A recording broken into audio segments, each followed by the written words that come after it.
Hello বন্ধুরা, কেমন আছো সবাই? তো আজকে আমি বানাতে যাচ্ছি চিলি চিকেন। তো দেখুন আপনারা আমি কিভাবে চিলি চিকেনটি বানাই। প্রথমে আমি মশলাগুলো নিয়ে নিয়েছি। দারুচিনি আছে, এলাচ আছে, লবঙ্গ এবং মৌরি। আপনারাও এর সঙ্গে চাইলে আরও কিছু মশলা অ্যাড করতে পারেন, যেমন স্টার মশলা। দেখুন বন্ধুরা, এবার আমি মশলাগুলোকে ভেজে নেব। খুব একটি পোড়া পোড়া করলে হবে না। এই দেখুন আমার ভাজা হয়ে গেছে। এবার আমি মশলাগুলোকে গুঁড়ো করে নেব। এবার আমি মাংসগুলো নিয়ে নেব। আপনারা চাইলে আপনাদের পরিমাণ মতো নিতে পারেন। আমি 250 গ্রাম মাংস ইউজ করেছি এখানে। এবার আমি মাংসগুলোতে প্রথমে আদা রসুন দিয়ে নিয়েছি, তারপর অল্প কিছু রেড চিলি পাউডার দিয়ে নিয়েছি, কর্নফ্লাওয়ার, স্বাদ মতো লবণ এবং ডিম দিয়ে মাখিয়ে এটি কিছুক্ষণের জন্য রেস্টে রেখে দেবো। এবার আমি সসটি রেডি করে নেব। দেখুন প্রথমে আমি 4 চামচ টমেটো সস দিয়ে নিলাম। এবার আমি 1 চামচ চিলি সস দিয়ে নেব, 1 চামচ সয়া সস দিয়ে নিলাম। এবার এটিকে ভালো করে মাখিয়ে নেব।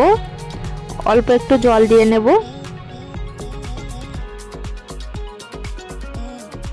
সুন্দর করে আমি জলের সঙ্গে সসটিকে মিশিয়ে নেব। দেখুন আমার মেশানো হয়ে গেছে। এবার আমি চুলাটিকে জ্বালিয়ে নেব। কড়াইতে আমার তেলও দেওয়া হয়ে গেছে। এবার আমি মাংসগুলোকে ভেজে নেব। মাংসগুলোকে আমি একটি একটি করে তেলে ছেড়ে নেব, কেউ যেন কারোর সঙ্গে লেগে না থাকে।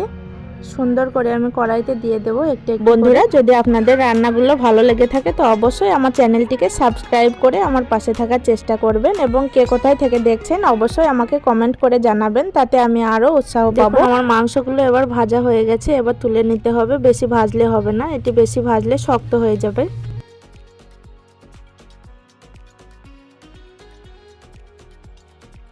বন্ধুরা, এবার দেখুন আমার সব ভাজা হয়ে গেছে। আমি এবার এগুলোকে একটি বাটিতে তুলে নেব।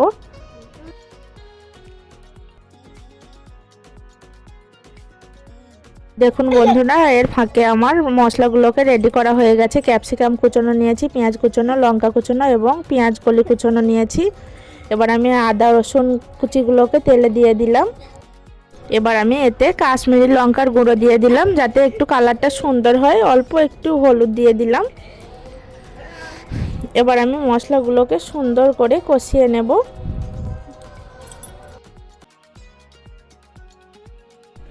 এর সঙ্গে অ্যাড করলাম আমি একটি শুকনো মরিচ এবং পেঁয়াজ কলিগুলোকে দিয়ে দিলাম। একে একে করে সবজিগুলোকে দিয়ে দিতে হবে। পেঁয়াজ কাটাগুলোকে দিয়ে দিলাম।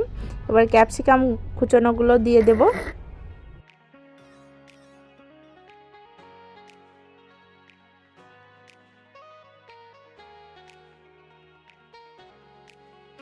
সুন্দর করে নেড়ে নেওয়ার পর এবার আমি এতে পরিমাণ মতন লবণ অ্যাড করে দিয়েছি।